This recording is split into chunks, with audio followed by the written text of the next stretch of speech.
All right, this question we have solved it before, but however we only work through the positive value, and someone commented and said, why just positive value, why not negative 7? So we are going to explain the two, why it should be positive and also negative. Is that okay? So let's say m is already m squared, so we have m squared equal to 49. We take the square root of both sides, so the square root of m squared is equal to the square root of 49. Well, however, in this case we put positive and negative, and now this is where the question came, why should we have positive and negative? Now this positive and negative is because we are looking for all the possible value that when we take the square is going to give us 49, because m squared is giving us 49.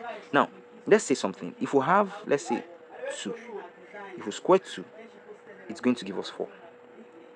If we also have negative 2, if we square negative 2, it's going to give us 4, which means every value, both the positive and the negative of that value, when you square it, they give you the same answer. So you can say generally a square is also equal to minus a square. So when we take the square root of that, we'll be having m equal to minus 7 or 7. All right, so I think you should go and watch the other video because we didn't explain it like this. Just go through and see it. And then okay, so the next thing he said, m plus n equal to 3. So m plus n equal 3. Now m is already 7 and it's also negative 7. So what we'll do, we'll put it in two ways. Now we'll just draw a line like this. So when m equal negative 7 and when m equals 7, so we have negative 7 plus n equal 3, and when m equals 7, so we have 7 plus n equal 3. Okay, when we take this value to this other end, n will be equal to 3 plus 7, because the sign for 7 will change, and we'll do the same thing for this to this other side.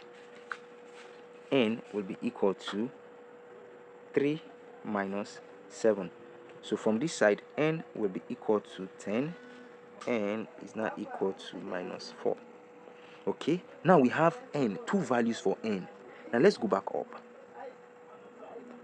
Now we are asked to look for n squared, so we also keep the line going down. So n squared. So what is n squared? So if n is equal to 10, it means that n squared will be 10 square, and that will be 100. Okay, and then this other end, n square will be equal to minus 4 square, which will be 16. All right, so the value for n square is either 100 or 16. I hope this explained everything you wanted to ask from the previous video, and if you've not seen that previous video, please go and check it out. Thank you, and do have a lovely time. Bye for now.